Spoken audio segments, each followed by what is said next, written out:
Hey, what's up, everybody? This is your boy Kenny, and this is Uncensored Season 1, and this episode is on Leandria Johnson. I am such a huge fan of this woman. I love her talent, I love her gift, but I also love her controversy because to me it's not controversy. To me it's groundbreaking because she has a different outlook on what it means to be a Christian, but the thing that I love about her the most, she's real. She's honest about her shortcomings. She's honest that she's not perfect, and I have nothing but utmost respect and admiration for someone who is real. And we definitely remember when we first fell in love with Leandria Johnson and her talent when she appeared on season 3 of Sunday's Best, and she was the winner of that season. And I remember watching this with my cousin. Shout out to my cousin, Rolisha Yanks Johnson. Me and my cousin Yanks, actually, I remember watching this with her. And, she was, letting me know about her. But I was so moved by her story that this woman who pretty much had, you can definitely tell she was struggling, because at the time she had just, her home was foreclosed. She had 3 children. She was a single mother. She didn't have any money. But her faith and her determination got her on Sunday's Best. And, at first she kind of felt insecure because, everybody had nice clothes. They were nicely made up. But God had a plan for her. And we literally see that from that, we actually saw that woman who was literally in struggle lane go on to not only become a phenomenal gospel artist, but also a Grammy winner on her first album. So that is a testament to how God chose her to be who she is, and He's still using her. And her Uncensored episode really gave me life. And she pretty much says that, look, you do not have to be miserable to go to heaven. You have to confess and be real. You have to be honest, because nobody's a perfect human being, but yet the church or the traditionalists in the church, have this false idea of what it is to be a Christian, that we have to be perfect, we can't have any faults, or we can't, or if you have a position in the church, you have to be this perfect person. And it's just unrealistic, because we as people evolve all the time, and we're always going to fall short to the glory of God. We're never going to be exactly, we're not going to be, exactly like God or be God. So therefore, even though as great people that we are, we all have our shortcomings and we all have our struggles. It's just that with Leandria, she puts it out in the open, and I'm not going to back down, and I'm not going to be fake, and I'm not going to play the game. I'm changing the game. And that's why I respect that, because that's exactly what Christ did. Jesus Christ was a game changer. If you really study Christ was a revolutionary. He was changing the game. He wasn't preaching in these churches because these churches didn't accept him. Let's just be real. The people who were a part of betraying him were the traditional church fundamentalists. Caiaphas and all of these priests, because he was preaching a new gospel. He was giving a new language, a new way of ministry, a new way of building, followers of the Lord. And he did it in the streets. He did it everywhere. Church is anywhere you go. It wasn't behind 4 walls. He made the world his church. He went everywhere. And you kind of see that same principle in, Joan of Arc. You see that same principle in Socrates and many others. You saw the same principle in Malcolm X and Martin Luther King. They were changing the game, changing the face. And that's what I think Leandria Johnson is doing. She's changing the face of not only gospel, but also changing the face of of what it means to be Christian and what it means to be a leader in the church. And then she talks about, she started singing at age 2, and the song that she was singing, oh my God, I remember this song when I was a little boy. And I remember my mom was dating this guy named Gary, and Gary loved gospel music, even though Gary had a lot of issues, but he loved gospel music. And me and my brother, the song that she was talking about that she was singing, and she said she started singing in her grandma's lap. And the song she was singing was the Williams Brothers, I haven't heard this song since I was a little kid, but I remember it though. I'm just a nobody, trying to tell everybody about somebody who can save anybody. I was like, oh my God, I remember this. Like, wow. And she said that was the first song she learned to sing. And she's originally from Orlando, and she pretty much grew up a PK kid, preacher's kid. Both of her parents were pastors, and she kind of grew up in the apostolic religion. So being in that was very hard because there's a lot of restrictions. She actually talked about she needed to get her first pair of earrings until she was 19 years old. And her being that religion, she also was a target for bullies, and she didn't have a lot of friends because she had to be a certain way. She couldn't hang out like the other kids, so she kind of had like a trapped life because it kind of makes you question, why do we have to go through all of this for the glory of God when God's love has no conditions. I mean, that's the great thing about God, is that it's supposed to be about unconditional love. But yet, when it comes to religion, there are all of these conditions and all of these, lids that if you can't go there. And if you go there, then it's a problem. And she kind of said that she struggled with that growing up. She really, really just missed out a lot on her life, and here it is, all this time, even at the age of 19, she was still a little girl because that was the kind of role she was made to stay in. She wasn't allowed to really develop and become, a woman in the normal sense. But then she actually says that, eventually when she was 29 or whatever, she had talked to her mom, and her mother apologized to her, not realizing the backlash that upbringing had on her. But then her father, on the other hand, was like, I ain't apologizing for nothing. They kind of go on opposite ends because she's mad at him and he's not backing down. So she says that they both go out opposite doors. They go in opposite directions, and then they end up meeting. After they go around the block, they end up meeting each other, and that's when he apologized to her. But then she said, I realized the reason why he rejected me was not because he wasn't sorry. It's because he went through the exact same thing I did growing up. And it was like, it was kind of history repeating itself. And, obviously, that was the reason why he was rejected, because it was a reminder of himself. So she definitely talked about that. But, here it is. She tried to do everything by the book. She got married when she was 20. That didn't work out. Her second marriage, she said, I was drunk, when I met him. I was drunk when I married him. And I was drunk when I left. So it was like, yeah, it just wasn't a good marriage. And, it was tough, because at the time she has 3 kids, but now she has 4. And they're 13, 12, 8, and 5. And she's a single mother. And she's holding it down.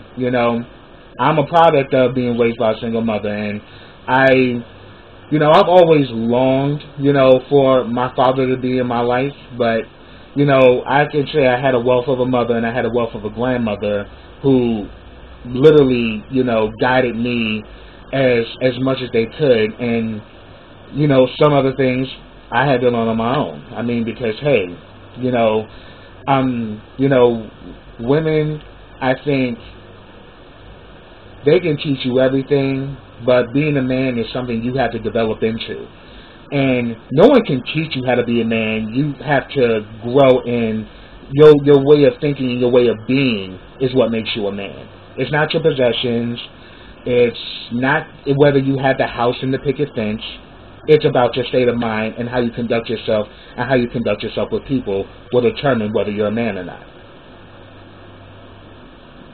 Yeah. Check that. So she even talks about that, at the time she said that she wanted to be a police officer. She never wanted to be a singer. Being a singer wasn't something she sought out to do. Singing was just her calling. But she said, I just wanted to be a police officer, wear a cute little sexy uniform. I didn't want to do all the shooting or nothing, but eventually, get promoted to detective. I wanted to be a police officer. I just thought that was so cute. That she really didn't want to be a singer, but man, have you heard her sing? I mean, yes, she comes from the same class of singing as Shirley Caesar, CeCe Winans, Whitney Houston, Deborah Cox. She's a powerhouse singer, and I live for powerhouse singers because that's God coming out of those vocal cords, man. So when I see a powerhouse singer, or another one, Fantasia, I mean, Fantasia will sing the house down. You know what I'm saying? So I've always had a love for great voices. And I know I don't really sing that much on this channel. This is because, I need to upgrade my sound quality. And in time I'm going to do that. And that's definitely plans I have on doing, because I definitely want to sing more on my channel and really showcase my talent. But yes, she talks about, about the sheriff knocking on her door. She was working, but then come to find out that she's being evicted from her house. And it wasn't something that she did. The landlord was mismanaging the property. So here she was homeless with 3 kids. They had to put all this stuff in bags, and she literally had nothing. So when it came time to audition for Sunday's Best, and I think I think it was her brother who had mentioned it to her. And she went to, her father. Her father was, and the thing is, she was living in Orlando. The auditions were in Louisiana, and which is like a 5-hour drive. And this is faith at its best, because she had a determination she was gonna make a way to get there. She asked her dad. Her dad said, "Oh, I ain't driving all the way that far," but her uncle did. So her uncle went. And her best friend, actually it was her best friend who told her about Sunday's Best. But then her brother was like, "Oh, I'm going. I'm rocking with you." So it was her uncle, her brother, and her best friend. They all, 5 people came through for, as far as finances and as far as assistance. And they all got in a car, and they went to the audition. But then she talks about while she was at the audition, she felt somewhat defeated because all these women were dressed nice, they had nice makeup, they had nice clothes, and she literally was in a very tight spot. She was struggling, she didn't have any money. And I remember that when her audition, she looked rough, but I saw greatness in there, especially after she opened her mouth. And I remember, at the time, Tina and Erica Campbell from Mary, they were judges, and they were blown away by her. I mean, both of them were smiling ear to ear when she started singing, because when you looked at her, she looked like, wow. She really didn't look like the traditional church girl. She's never been that, obviously, and yet when she opened her mouth, the beauty of the Lord came out. And that is where it started. She went on to win the competition. She ended up winning a Grammy off of her first album. And, she signed under Music World, and, she signed under Beyonce's father, Matthew Knowles. And, she just went on to become a phenomenal artist. She literally turned the music world upside, on its head, because her voice is amazing. I mean, and the thing about it, the song that she did on her audition was, This Is the Day That the Lord Has Made, and she sung her face off because God got her at that moment. God put her in that stage, and her life changed forever. So this is indication that if you follow faith, if you walk by faith and not by sight, God will show you things that you never dreamed of. God will put you places where you thought you would never get to.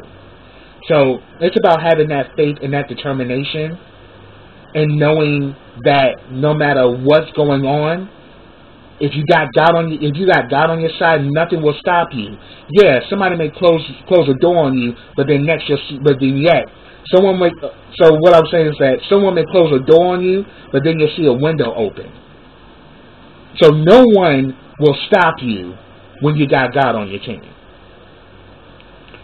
And she was definitely a representation of that. And then, she also talks about the hardship of her brother passing away. And she was pretty much saying that, look, I've always been me. I like to have a few cocktails. I like to turn up. I like to do me. And people kind of look down on me for that. Like, they look down at me for being myself.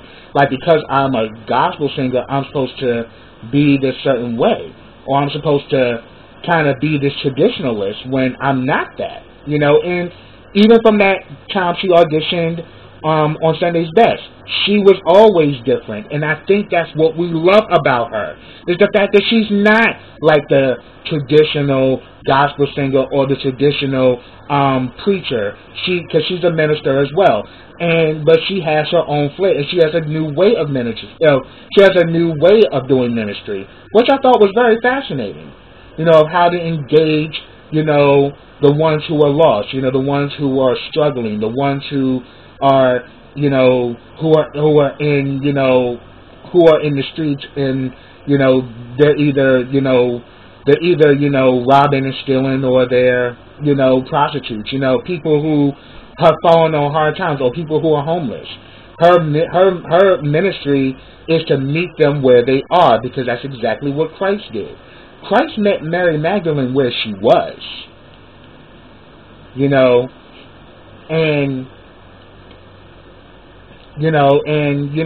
all the disciples, he met them all where they were, and that's the way you do it. You have to break that wall, but you're not going to be able to do that if you come off like you're this high authority head and you're talking down at them. You don't talk at them, you talk to them, and let them talk to you. Because you can learn from someone in a bad situation. I mean, everybody that's in a bad situation is not a bad person. Because even in my line of business, I'm a senior associate with Legal Shield and ID Shield. Unfortunately, bad things happen to good people, and that's one of the tragedies of life, and it affects everybody. So she has a non-judgmental way of doing her ministry, which I think is very smart.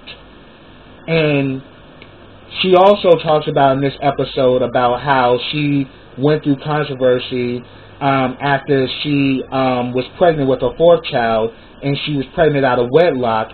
So a lot of people, people in the industry and other churches, so yeah, she was like, oh my God, I'm pregnant. But now,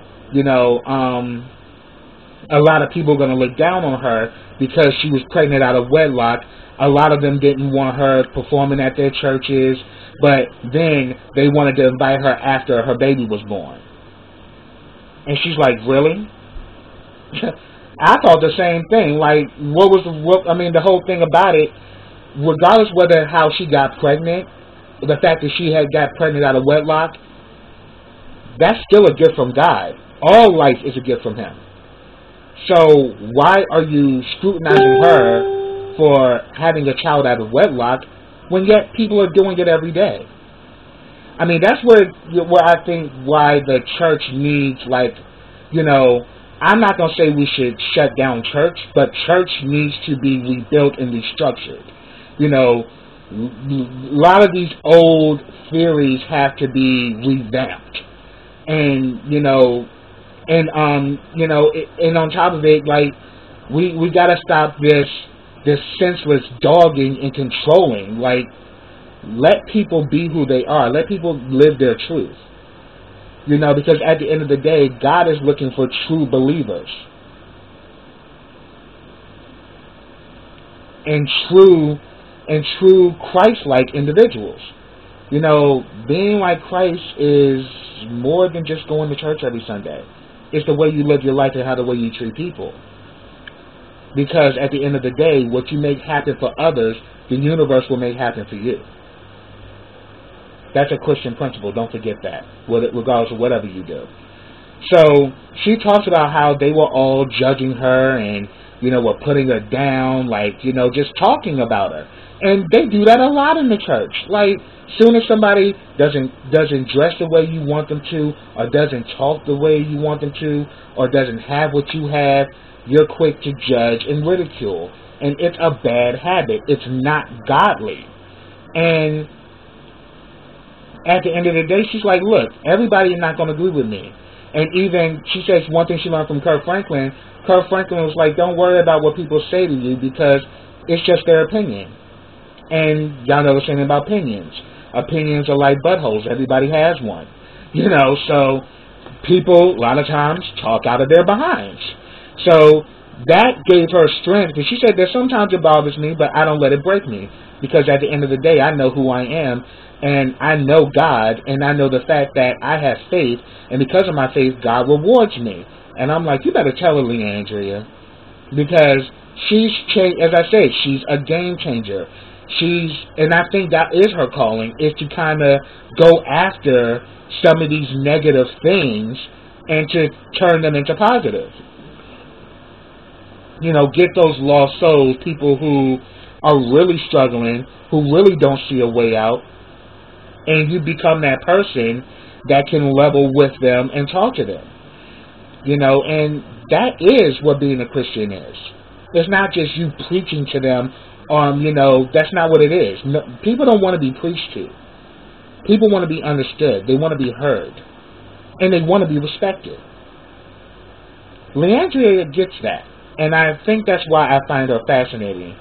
You know, and just the way she was going in, I was just I was just so here for it, especially when she was talking about when, you know, she did that podcast and she was drinking Patron and she got a lot of backlash for that. But she's like, I'm in my own home on Labor Day. Everybody drank on Labor Day. I mean, shoot, she was turning up. I mean, hey. And the funny thing about it, she ain't the first.